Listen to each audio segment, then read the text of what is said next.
Hello दोस्तों, कैसे हैं आप सभी। उम्मीद करता हूं कि अच्छे होंगे। दोस्तों, आज के इस वीडियो में हम लोग भारत के भूगोल के ऑल चैप्टर को करने वाले हैं। जी हां, 6 to 8 से लेकर 12 तक के जितने भी भूगोल के वन लाइनर जिससे कि प्रश्न बनते हैं, आज की इस वीडियो में, इस बड़े वीडियो में सब कुछ कवर करेंगे। उम्मीद करेंगे कि इस वीडियो को देखने के बाद क्लास 6 से लेकर 12 तक के जितने भी भूगोल के प्रश्न जो कंपटीशन की परीक्षाओं में पूछे जाते हैं, वो सारे आज की इस वीडियो में कवर हो जाएंगे। तो चलिए दोस्तों, बिना देर किए हुए इस वीडियो की शुरुआत करते हैं। जी हाँ, आपके स्क्रीन पे दिख रहा होगा कि भारत का भूगोल जो एक समान परिचय यानी कि जनरल इंट्रोडक्शन के साथ हम लोग शुरू करेंगे। जैसे कि एक जो प्रश्न बनता है वो बनता है कि आपका जो भारत है वो गोलार्ध में किस स्थान पे अवस्थित है, उस दिशा को बताएं। तो यहाँ पे आप देखेंगे कि उत्तर पूर्वी गोलार्ध जो है वहाँ पे आपका भारत अवस्थित है। और जो है नेक्स्ट चीज के बारे में बात करेंगे कि भारत जो है विश्व में क्षेत्रफल के हिसाब से कौन सा स्थान रखता है। तो आपको हम बताते चले कि 7वां स्थान रखता है। जी हाँ, यहाँ कैप्शन करके जो लिखा हुआ है उसको आप लोग याद करते चलेंगे, क्योंकि यह बहुत ही इम्पोर्टेंट होता है। भारतीय भूभाग का विस्तार पूर्व से पश्चिम तक 2933 किलोमीटर है। जी हाँ, ये भी प्रश्न पूछे जाते हैं कि भारत का जो है भूभाग विस्तार जो है पूर्व से लेकर पश्चिम तक कितने किलोमीटर तक फैला हुआ है। तो उसका राइट आंसर होगा 2933 किलोमीटर। और वही बात करें उत्तर से दक्षिण की तरफ तो 3214 किलोमीटर। जी हाँ, यहाँ पे आप नक्शा में भी देख सकते हैं, यहाँ पे बताया गया है, जो आपको यहाँ पे देखने को मिलेगा कि जो है पश्चिम से लेके पूर्व तक जो है कितना है इसका लंबाई। तो आपके स्क्रीन पे यह दिख रहा है कि 2933 किलोमीटर। और उत्तर से लेकर दक्षिण तक इसकी लंबाई क्या है, तो वहीं आपका 3214 किलोमीटर इसकी लंबाई है। जी हाँ, चलिए नेक्स्ट वन लाइनर के बारे में बात करते हैं। तो यहाँ पे देखेंगे आप कि भारत का क्षेत्रफल विश्व के कुल क्षेत्रफल का कितना भाग है। तो इसका सही आंसर यह होगा 2.4% जो है भारत का क्षेत्रफल विश्व के कुल क्षेत्रफल के बराबर है। जी हाँ, भारत का अक्षांशीय विस्तार क्या है, तो 8 डिग्री 4 मिनट उत्तरी अक्षांश से लेकर 37 डिग्री 6 मिनट उत्तरी अक्षांश के मध्य में है। इसका देशांतरीय विस्तार जो है वो समय और अवस्थिति को निर्धारित करती है। जी हाँ, और कर्क रेखा से कितने राज्यों से होकर गुजरती है कर्क रेखा, तो अगर वहीं हम बात करें तो यहाँ पे आपको देखने को मिलेगा कि गुजरात, मध्य प्रदेश, झारखंड, अगर सीधे जाएंगे आप तो गुजरात से राजस्थान, उसके बाद मध्य प्रदेश, कुछ छत्तीसगढ़ टच करता है। पहले बिहार में होता था लेकिन झारखंड अलग हुआ तो झारखंड से टच करता है, और पश्चिम बंगाल से टच करता है, त्रिपुरा मिजोरम से टच करता है। जी हाँ, ये हुआ इसका कर्क रेखा जो छूती है उसका, यानी कि टोटल 8 राज्यों से होकर कर्क रेखा गुजरती है। जी हाँ, वही बात करें आपसे कि भारत जो है 2 बराबर भागों में कौन से अक्षांश को विभाजित करता है, तो इसका सही आंसर होगा 30.5 डिग्री उत्तरी अक्षांश, यानी कि कर्क रेखा जहां से गुजरती है ये 2 भागों में इसको डिवाइड करती है। तो अब आते हैं नेक्स्ट पॉइंट की ओर कि भारत की सबसे पश्चिमी जो बिंदु है उसे हम क्या कहते हैं, तो गुहार मोती कहते हैं। और पूर्वी बिंदु को किबथु, जो कि अरुणाचल प्रदेश में स्थित है, के मध्य सूर्योदय और सूर्यास्त में लगभग कितने घंटे का अंतर है, 2 घंटे का। जी हाँ, जैसे आप गौर मोती जो है, गौर मोती से लेके आपका किबथु तक के जब टाइम डिस्टेंस है कितने का है, यहाँ पे आपका 2 घंटा का डिफरेंस देखने को मिलेगा। यानी कि अगर यहाँ 12 बज रहा है तो यहाँ 2 बजेगा, यहाँ 10 बज रहा है तो यहाँ 12 बजेगा। जी हाँ, चलिए नेक्स्ट बिंदु की बात करते हैं। भारतीय मानक समय रेखा जो 82.5 डिग्री है, किस शहर से होकर गुजरती है? इसका सही आंसर है प्रयागराज के निकट मिर्जापुर से। जी हाँ, चलिए नेक्स्ट पॉइंट की बात करते हैं। भारत का जो मानक समय यानी कि IST ग्रीनविच मध्य यानी कि GMT जो है ग्रीनविच मिडिल टाइम जो है में कितने घंटे का अंतर होता है? तो 5.5 घंटे का अंतर होता है। जी हाँ, यही मानक यमोत्तर पर मध्याह्न है तो 120 डिग्री पूर्वी देशांतर पर उसका स्थानीय समय 2:30 बज जाएगा। और बात करें भारत का सुदूरस्थ दक्षिणतम बिंदु कौन सा है? तो इंदिरा पॉइंट आपका यहाँ देख सकते हैं कि इंदिरा पॉइंट पूरी तरीके से दक्षिणस्थ बिंदु है, यानी कि भारत का अंतिम छोर जो है उसे हम इंदिरा पॉइंट के नाम से जानते हैं। नेक्स्ट की बात करें तो भारत का एकमात्र जिला कौन सा है जिसकी सीमा 4 राज्यों से स्पर्श करती है? वो है आपका सोनभद्र जिला उत्तर प्रदेश का, जो कि 4 राज्यों को स्पर्श करती है। भारत की सबसे पूर्वी और पश्चिमी देशांतर रेखाओं के मध्य जो है कितने डिग्री का अंतर है? तो 30 डिग्री का अंतर है। ये आप लोग याद रखेंगे। यहाँ से जो है भारतीय मानक रेखा 82.5 डिग्री 5 राज्यों से गुजरती है। कौन कौन राज्यों से? उत्तर प्रदेश, मध्य प्रदेश, छत्तीसगढ़, उड़ीसा और आंध्र प्रदेश जो है मानक समय रेखा यही 5 राज्यों से गुजरती है। और कर्क रेखा जो है टोटल आप लोगों ने देखा कि 8 राज्यों से गुजरती है।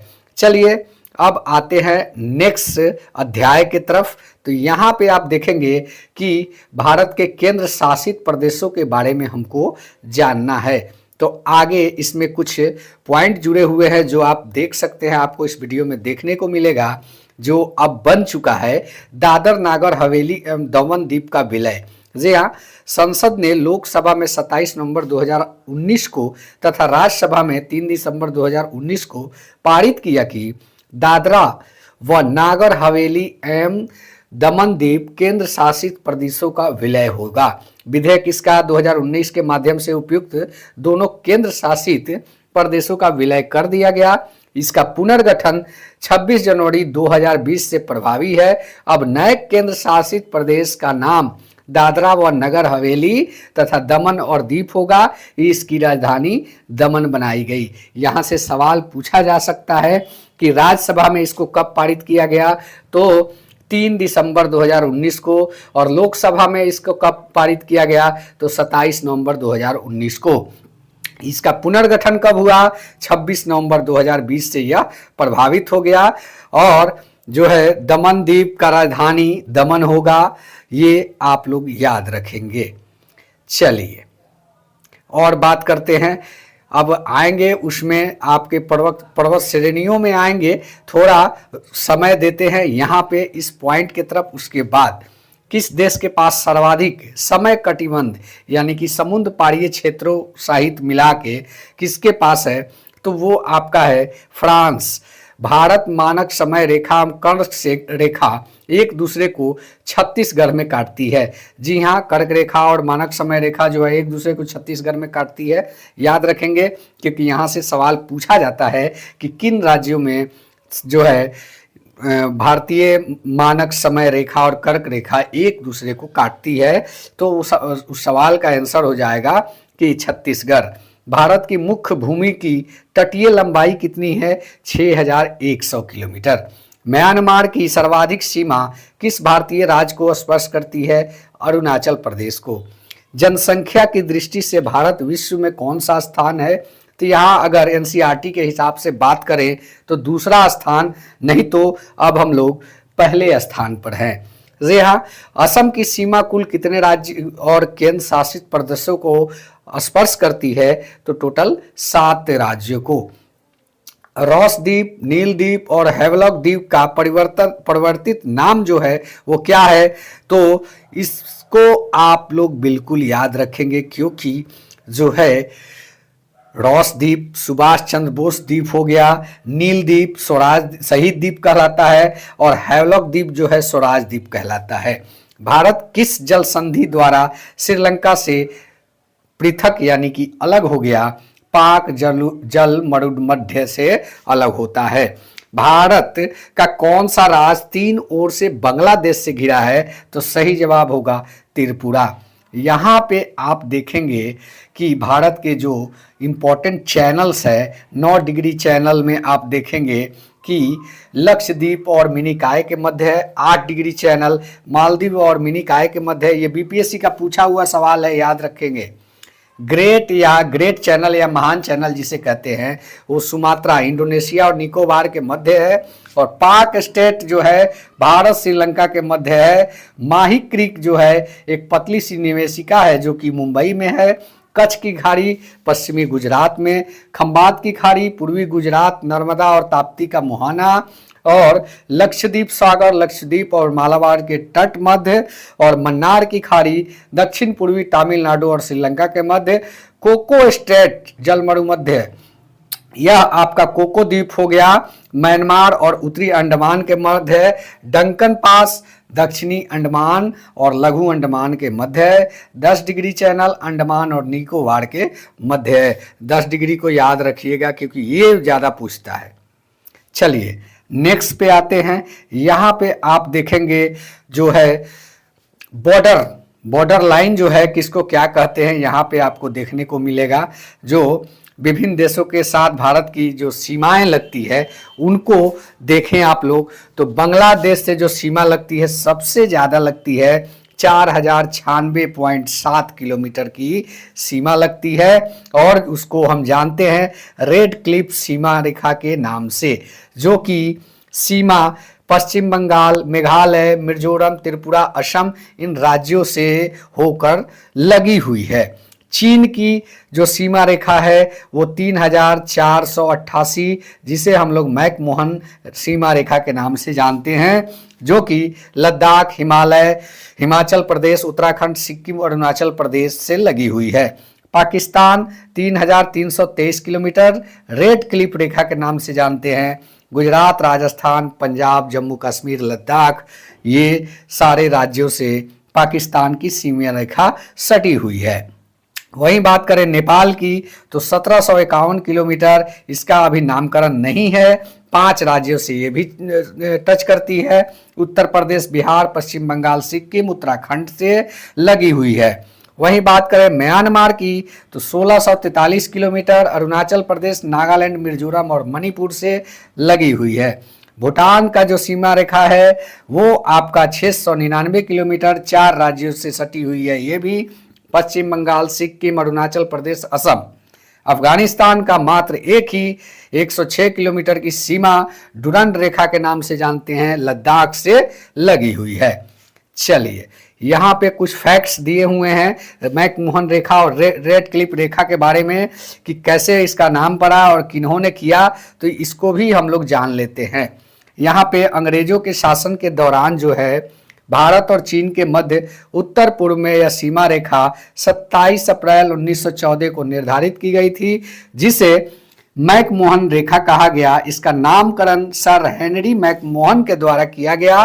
वर्ष 1914 में हुए शिमला समझौते में इन दोनों देशों ने सीमा रेखा के रूप में स्वीकार किया था। रेड क्लिफ रेखा के बारे में जान लेते हैं। विभाजन के पश्चात 17 अगस्त 1947 को भारत और पाकिस्तान के मध्य निर्धारित की गई रेड क्लिफ रेखा के नाम से जानी जाती है। इस रेखा का निर्धारण बॉर्डर कमीशन द्वारा किया गया था। इस कमीशन के अध्यक्ष सर सिरिल रेड क्लिफ थे और इन्हीं के नाम पर इस सीमा रेखा का नाम रेड क्लिफ रेखा कर दिया गया था। और यहाँ पे एक फैक्ट दिया हुआ है, काराकोरम श्रेणी को उच्च एशिया का रीढ़ के नाम से जाना जाता है। चलिए अब बात करते हैं यहाँ की भारत की जो वास्तविक भौगोलिक स्थिति है उसके बारे में। यहाँ पे आप देखेंगे देश का नाम भारत, अन्य नाम आर्यावर्त, जम्मूद्वीप, भारतवर्ष, हिंदुस्तान, इंडिया। राजधानी नई दिल्ली और भौगोलिक स्थिति उत्तरी गोलार्ध पे स्थित है। अक्षांशीय विस्तार 8 डिग्री 4 मिनट उत्तरी अक्षांश से 37 डिग्री 6 उत्तरी अक्षांश तक। देशांतरीय विस्तार 6 डिग्री 7 पूर्वी देशांतर से 97 डिग्री 25 मिनट पूर्वी देशांतर तक। ज्यामितीय आकार इसका चतुष्कोणीय है, ये आप लोगों ने मैप के माध्यम से भी देखा होगा। और यही बात कर लेते हैं यहाँ के मानक समय रेखा के बारे में। तो 82.5 डिग्री पूर्वी देशांतर प्रयागराज के समीप मिर्जापुर से ग्रीनविच मध्य से यह 5.5 घंटा आगे है। 82.5 डिग्री देशांतर भारत के 5 राज्यों से लगती है, उत्तर प्रदेश, मध्य प्रदेश, छत्तीसगढ़, उड़ीसा और आंध्र प्रदेश से होके गुजरती है। भौगोलिक विस्तार की बात करें तो उत्तर से दक्षिण तक 3214 किलोमीटर और पूर्व से पश्चिम तक 2932 किलोमीटर। जलीय सीमा जो है इसकी 15,200 किलोमीटर की है। स्थलीय सीमा 15,200 किलोमीटर की है और जलीय सीमा 7516.6 किलोमीटर है।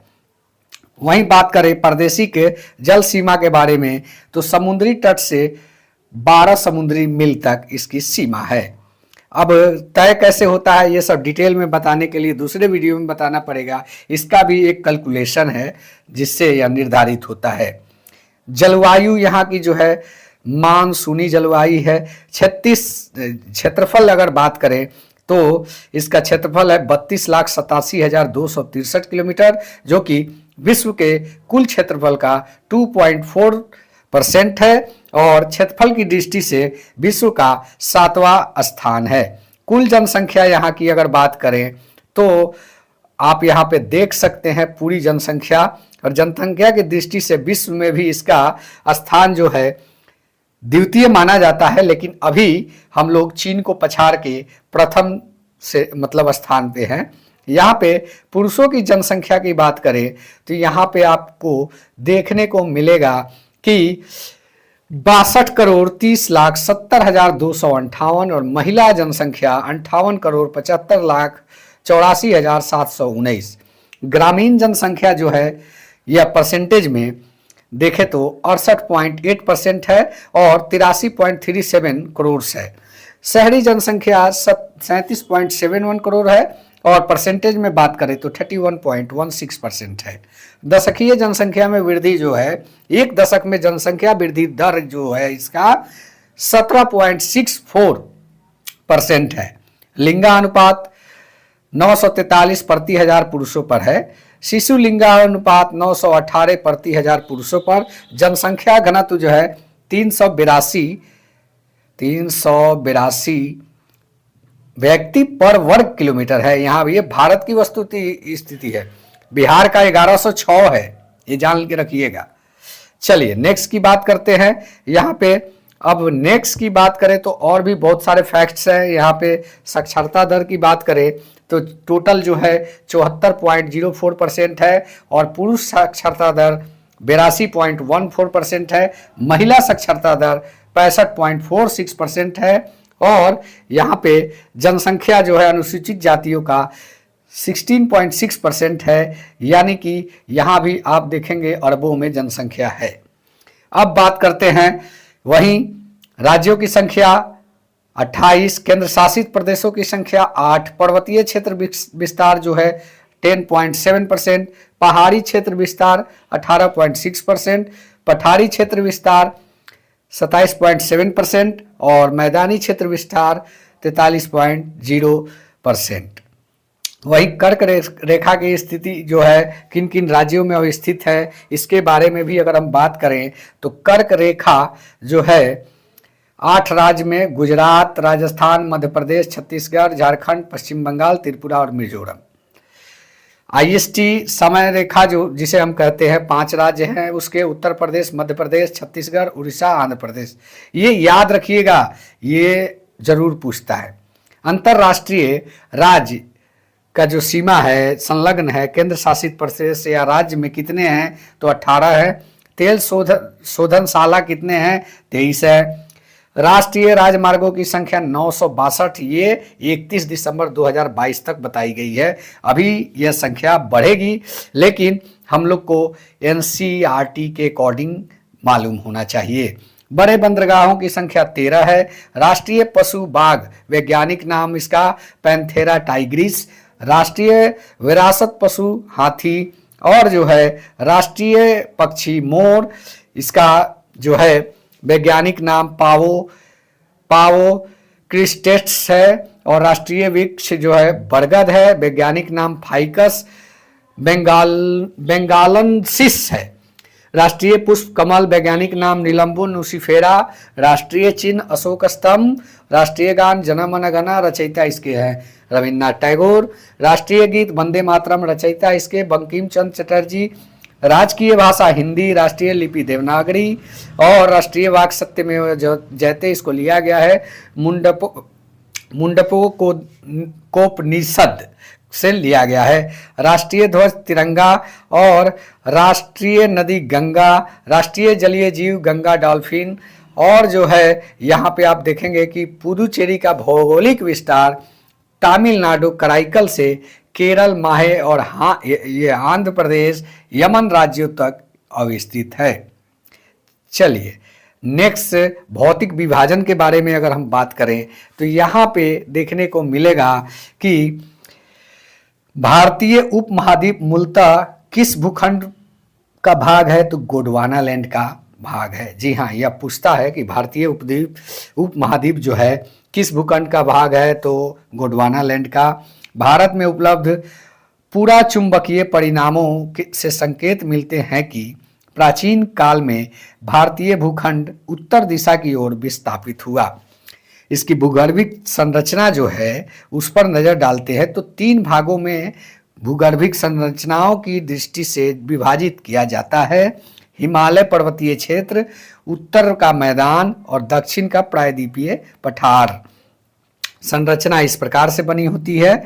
और जो रही इस प्रकार से आप देख सकते हैं कि हिमालय के समानांतर संरचना के भाग वलय की तीव्रता तथा निर्माण आयु के आधार पर, पहला जो है ट्रांस हिमालय तिब्बत का क्षेत्र, दूसरा बृहत हिमालय, महान हिमालय, लघु हिमालय, और उसके बाद नीचे की तरफ आए तो ब्राह या उप हिमालय, शिवालिक हिमालय कहते हैं। चलिए, हिमालय का निर्माण जो है समानांतर वलय श्रेणियों से हुआ। इनमें से प्राचीनतम श्रेणी कौन सी है? बृहत हिमालय। जी हाँ, सबसे पुरानी श्रेणी जो है बृहत हिमालय है।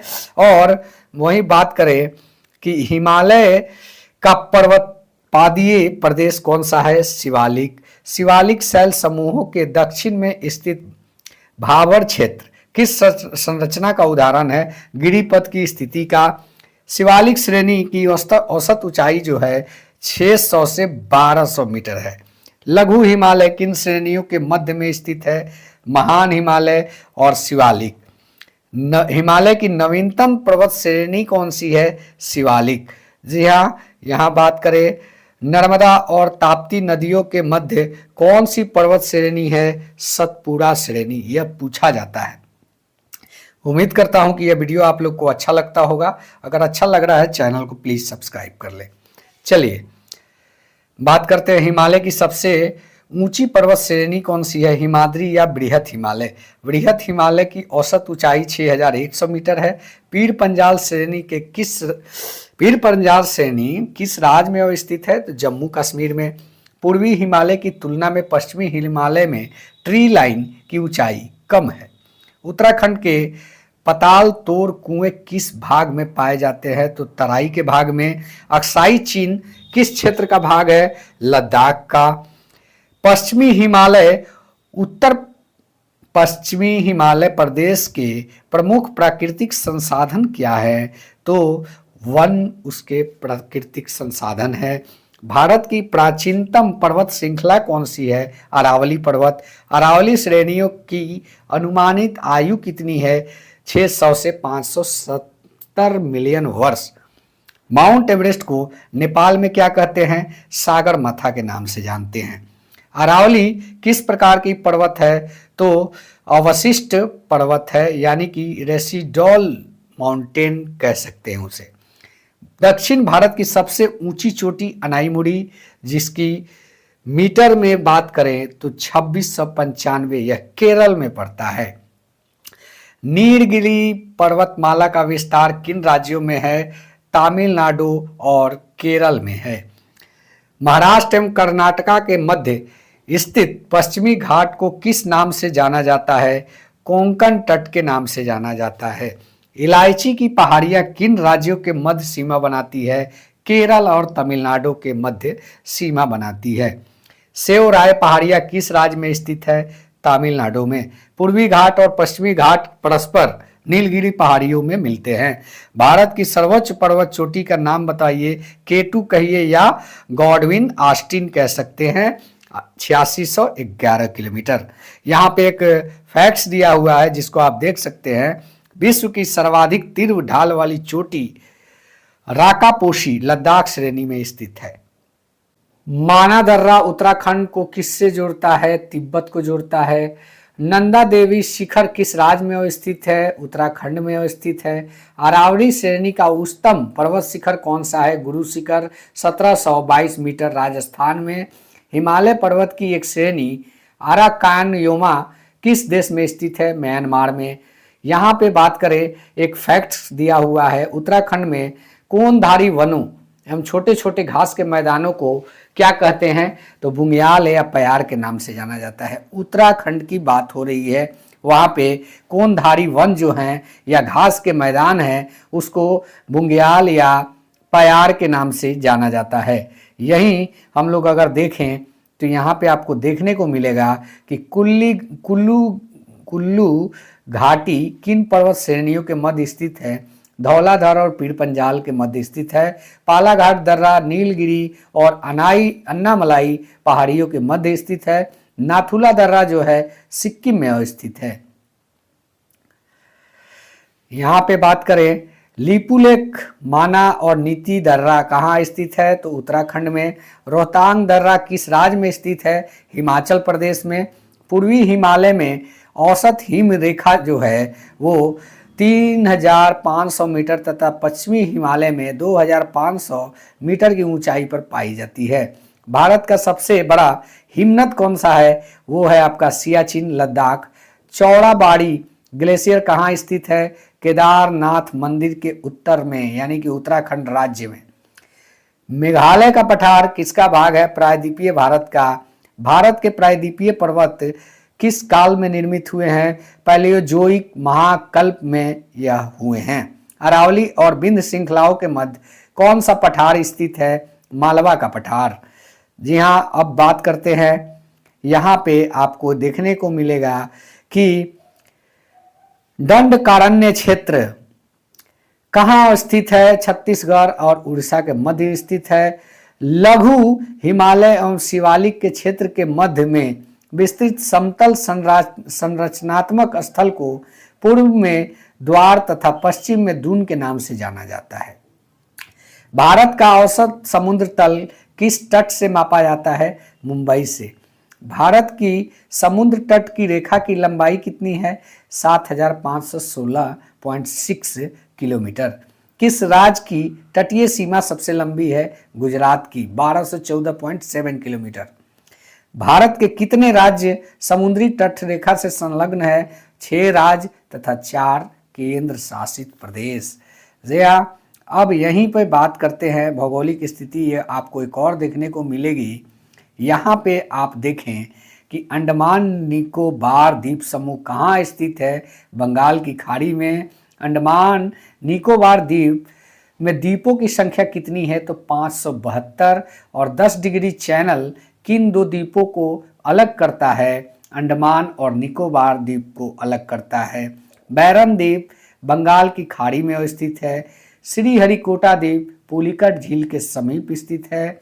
राम सेतु कहाँ से प्रारंभ होता है? धनुषकोडी से। और लक्षद्वीप कहाँ स्थित है? अरब सागर में। भारत कौन सा द्वीप समूह परवाल से निर्मित है? लक्षद्वीप समूह जो है परवाल से निर्मित है। मिनिकॉय द्वीप भारतीय तट रेखा के सुदूरवर्ती द्वीप की श्रेणी किस द्वीप की श्रेणी में आता है? वो है आपका मिनिकॉय द्वीप भारतीय तट रेखा के सुदूरवर्ती द्वीप के श्रेणी में आता है। भारत एवं श्रीलंका के मध्य कौन सा द्वीप है? पंबन द्वीप रामेश्वरम। द्वीपों पर बसा हुआ भारत का सबसे बड़ा नगर कौन सा है? वो आपका मुंबई है। कोरी क्रीक कहाँ स्थित है? कच्छ के रण में। सर क्रीक कहाँ स्थित है? भारत और पाकिस्तान दोनों माना जाता है क्योंकि यह विवादों के घेरे में है। बुर्जिल और बनिहाल दर्रे किस पर्वत पर स्थित है? पीर पंजाल में। मिजोरम को अन्य भौतिक नाम से जाना जाता है, मालेसिस बेसिन के नाम से जाना जाता है। यहाँ की जलवायु के बारे में हम लोग बात करें तो बहुत ही मज़ेदार चीज़ आपको देखने को मिलेगी। यहाँ पे जो है किस क्षेत्र की जलवायु को निर्धारित करने वाला मुख्य कारक कौन सा है? तो अक्षांशीय अवस्थिति जो है जलवायु का निर्धारण करता है। और जलवायु को नियंत्रित करने वाले कारकों से संबंधित शब्द जो है यहाँ पे आप देख सकते हैं।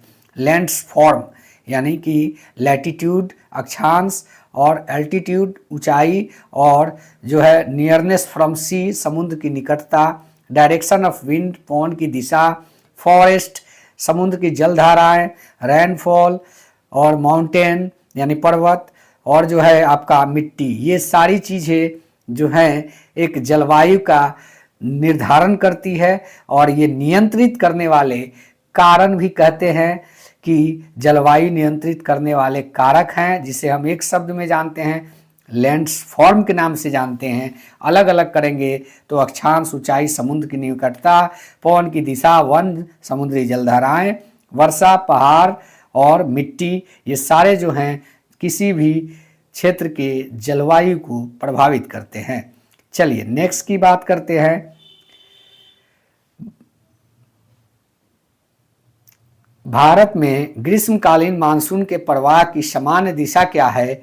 दक्षिण पश्चिम से उत्तर पूर्व तक जो है ग्रीष्मकालीन मानसून प्रवाह की दिशा है।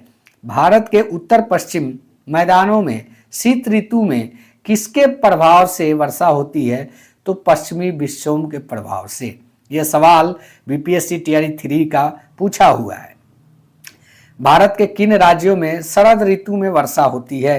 पंजाब और तमिलनाडु, आंध्र प्रदेश में शरद ऋतु में वर्षा होती है। भारत में औसत वार्षिक वर्षा कितनी है? लगभग 125 सेंटीमीटर। भारत में सर्वाधिक वर्षा किन क्षेत्रों में होती है? पश्चिम घाट, पूर्वी हिमालय और मेघालय में। यहाँ पे कोटेशन दिया हुआ है, भारत में उष्णकटिबंधीय मानसूनी जलवायु में पाई जाती है तथा जहाँ सर्वाधिक वर्षा दक्षिण पश्चिम मानसून द्वारा होती है उस जलवायु को जो है मानसूनी जलवायु कहते हैं। यही बात करें कि भारतीय उपमहाद्वीप पर ग्रीष्म ऋतु में उच्च ताप और निम्न दाब हिंद महासागर से वायु का कर्षण करते हैं, जिसके कारण प्रवाहित होती है दक्षिण पश्चिम मानसून। यही बात करें व्यापारिक पवनों के बारे में तो व्यापारिक पवनें जो हैं 0 डिग्री से 30 डिग्री उत्तरी एवं दक्षिणी अक्षांशों के मध्य बहने वाली पवनें हैं।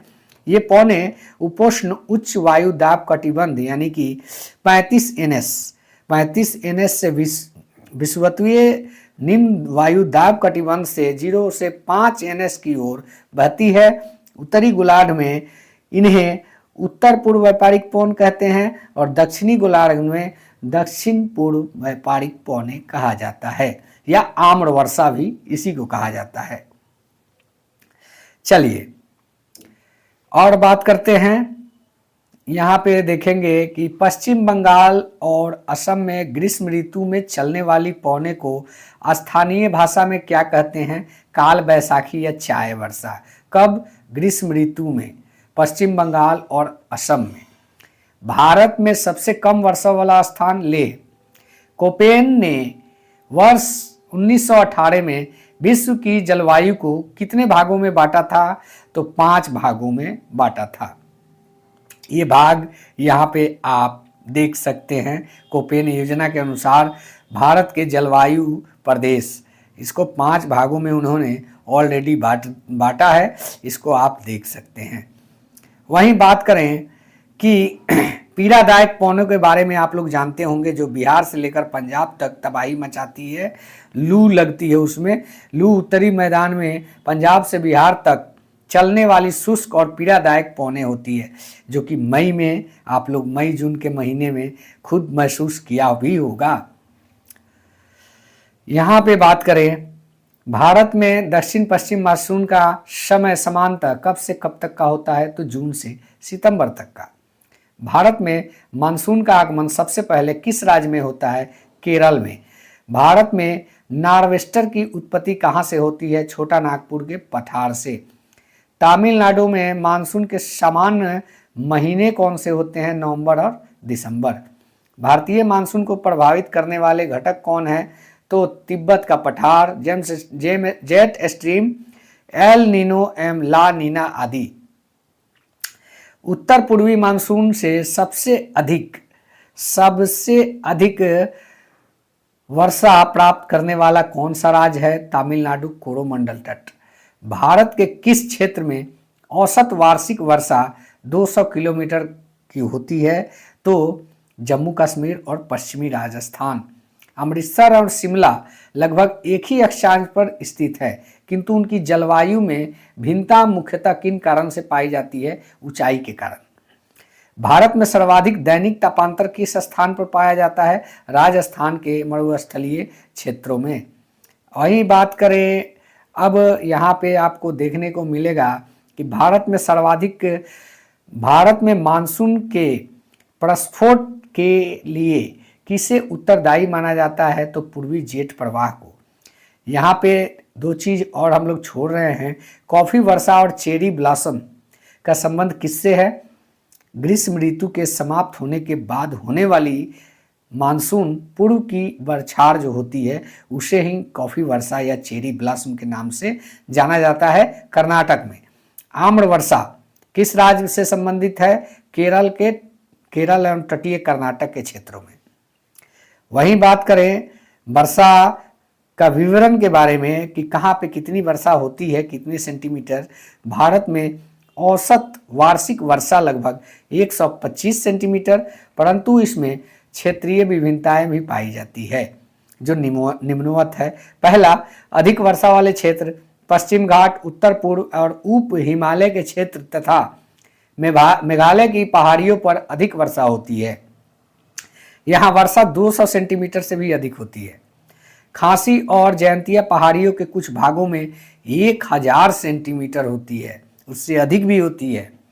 ब्रह्मपुत्र की घाटी तथा निकटवर्ती पहाड़ियों में 200 सेंटीमीटर से भी कम वर्षा पाई जाती है या होती है। मध्यम वर्षा का क्षेत्र गुजरात का दक्षिणी भाग, तमिलनाडु, पूर्वी तमिलनाडु, उड़ीसा सहित उत्तर पूर्वी प्रायद्वीप, झारखंड, बिहार और पूर्वी मध्य प्रदेश, उप हिमालय के साथ लगा हुआ गंगा का उत्तरी मैदान, कछाड़ घाटी और मणिपुर में 100 से 200 सेंटीमीटर के बीच की वर्षा होती है। न्यून वर्षा का क्षेत्र पश्चिमी उत्तर प्रदेश, दिल्ली, हरियाणा, पंजाब, जम्मू कश्मीर, पूर्वी राजस्थान, गुजरात और दक्कन के पठार पर वर्षा का क्षेत्र 50 से 100 सेंटीमीटर के बीच होता है। और अल्प वर्षा, सबसे कम वर्षा, यहाँ पे आप देखेंगे कि सबसे कम वर्षा जो है प्रायद्वीपीय भारत के कुछ भागों में, विशेष रूप से आंध्र प्रदेश, कर्नाटक, महाराष्ट्र की वृष्टि छाया प्रदेशों में जैसे लद्दाख और पश्चिमी राजस्थान के अधिकतर भागों में 50 सेंटीमीटर से भी कम वर्षा पाई जाती है। अब बात करते हैं, एक कोटेशन है, जेट स्ट्रीम क्षोभ मंडल के मध्य अक्षांशों में धरातल से 12 किलोमीटर और उत्तर पश्चिम पूर्व दिशा तक चलने में एक प्रवाह के नाम से जाना जाता है।